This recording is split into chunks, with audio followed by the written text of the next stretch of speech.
Sustainable गोल के ऊपर आज होटल रेडिसन ब्लू में राज्य स्तरीय कार्यशाला का आयोजन किया गया, जिसमें वित्त मंत्री राधा कृष्ण किशोर ने भाग लिया। उन्होंने कहा कि अगर हम अपने प्राकृतिक संसाधनों को व्यवस्थित रूप से निकाल पाएं और जो चोरी हो रही है उसको बचा पाएं तो हमारा गोल जरूर बड़ा होगा और हम बेहतर भविष्य की ओर देख पाएंगे। मौके पर क्या कुछ उन्होंने कहा, आइए आपको सुनाते हैं।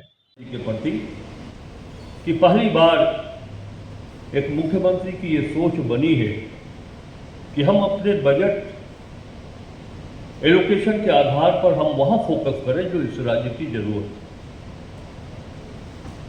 मैडम सीएस, जैसा कि मैंने कहा कि इस प्रकार के विषयों पर जब चर्चा हो रही हो तो वास्तविकता भी सामने आनी चाहिए। सब कुछ जानते हैं वाटर कंजर्वेशन हमारे लिए एक सबसे बड़ा चैलेंज है। 16वें वित्त आयोग के सामने मैंने आंकड़ों के साथ बताया था कि अंडरग्राउंड वाटर का स्टोरेज हमारे पास कितना बचा है, कितना हम उसका दोहन कर सकते हैं। हम आंकड़ों के साथ डिटेल में नहीं बताना चाहेंगे, लेकिन आज जो स्थिति झारखंड रेन शैडो एरिया में आता है, एक वर्ष के बाद अगले 3 वर्ष तक हमारे यहाँ बारिश नहीं होती है। हम वर्षा जल जो सरफेस वाटर पर सरफेस पे आता है हम उसको सेव नहीं कर पा रहे हैं और परिणाम स्वरूप जो हमारा अंडरग्राउंड वाटर है वो बहुत ही खराब हालत में है। एक अध्ययन मैंने देखा है, खुद मैंने स्टडी किया था कि 1960 के दशक में लगभग 20 billion cubic metre water Jharkhand के धरती के नीचे, और आज वो घट करके 5.6 हो गया। इसलिए मैं कह रहा हूं कि जब सस्टेनेबल डेवलपमेंट की बात कर रहे हैं तो ये प्रायोरिटी हमें तय करना है। कैसे हम वर्षा जल को बचाएं, कैसे हम अपने सरफेस और अंडरग्राउंड वाटर को बचाएं, ये हम सबों के लिए जिम्मेवारी है। हमारे पास जो प्राकृतिक संपदा उपलब्ध, हम उसकी रक्षा कैसे करें।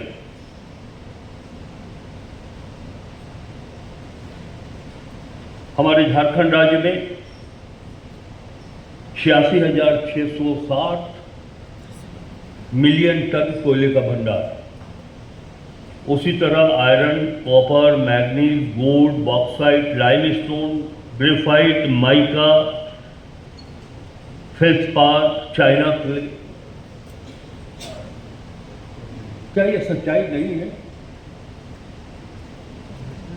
भारत सरकार हमारे यहाँ कोल माइंस और उस पर कंट्रोल उनका है, और वास्तविकता ये है कि धनबाद से उठाइए और पूरा कोडरमा से निकल जाइए, जिस रिसोर्स को हम बचाने की बात कर रहे हैं उस कोयले की तस्करी नहीं हो रही है क्या? कहाँ भारत सरकार की ये CCL, BCCL, उनके अधिकारी कहाँ बैठे हुए? एक तरफ जब हम बात करते हैं कि 2047 तक हम अपने रिसोर्सेज को बचा करके, सुरक्षित रख करके हम अपने देश के आने वाले पीढ़ी के लिए उस संपत्ति को छोड़ जाएंगे। हमारे सामने अधिकारी बैठे हुए, डीसी सब यंग है, नए हैं।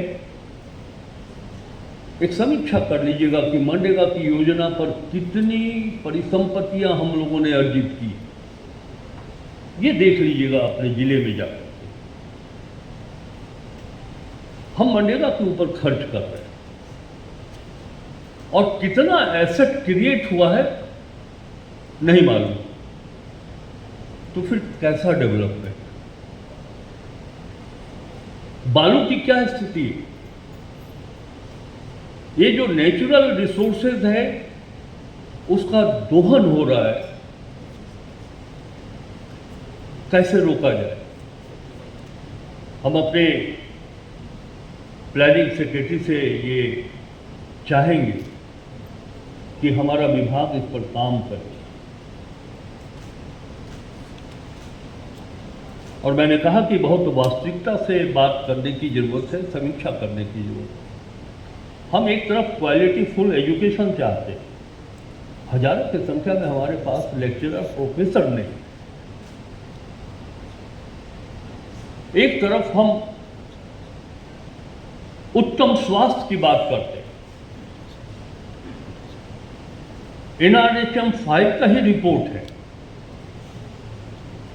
कि झारखंड में 15 से 50 वर्ष तक के आयु वाले महिलाएं वो खून की कमी से ग्रसित, 0 से 5 वर्ष तक के लोग 49% कुपोषित है। ये बात मैं इसलिए कह रहा हूं,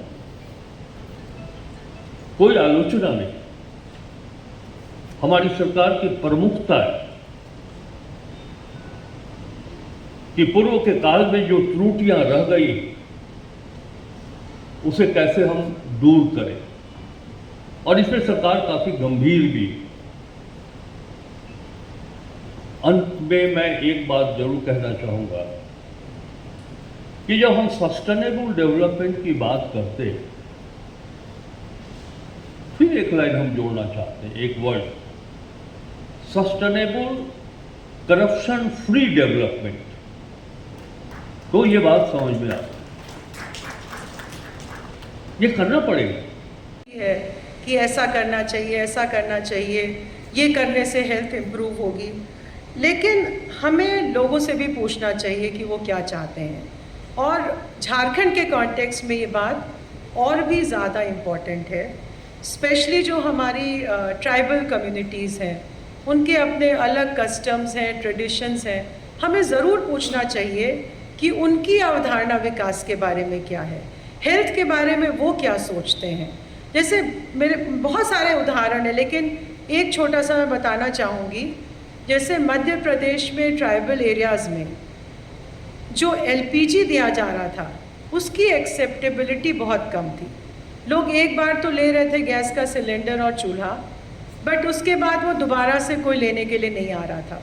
तो एक टीम थी जो गई और लोगों से बात करने के लिए कि भाई क्लीन फ्यूल है और इतना कन्वीनियंट है, आप क्यों नहीं आ रहे हैं दूसरा सिलेंडर लेने के लिए।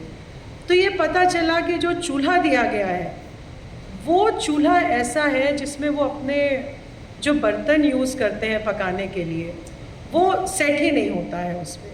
तो it was not useful for them. मतलब ये इस तरह की छोटी सी चीज़ है। It was a very good decision, but मतलब ultimately it should benefit the persons who are using it.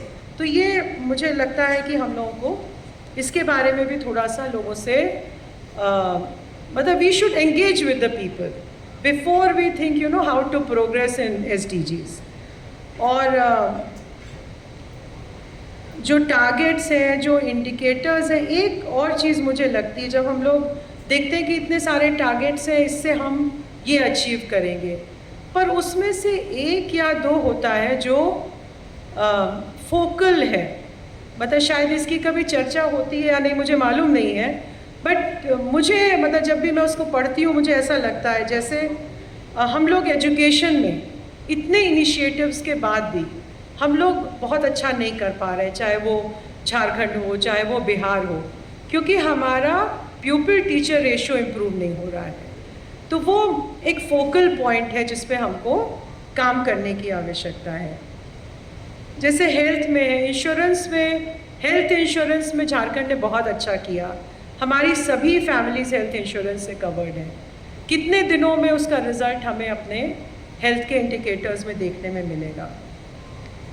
तो इतना ही मैं कहना चाहूँगी। और यही जैसे अभी शुरू में भी बात हुई कि काफ़ी समय निकल चुका है, बहुत कम समय बाकी है, तो हम लोगों को अब बिल्कुल भी समय वेस्ट नहीं करना है और कमर कस के इसमें हमें आगे बढ़ना है। बहुत बहुत धन्यवाद।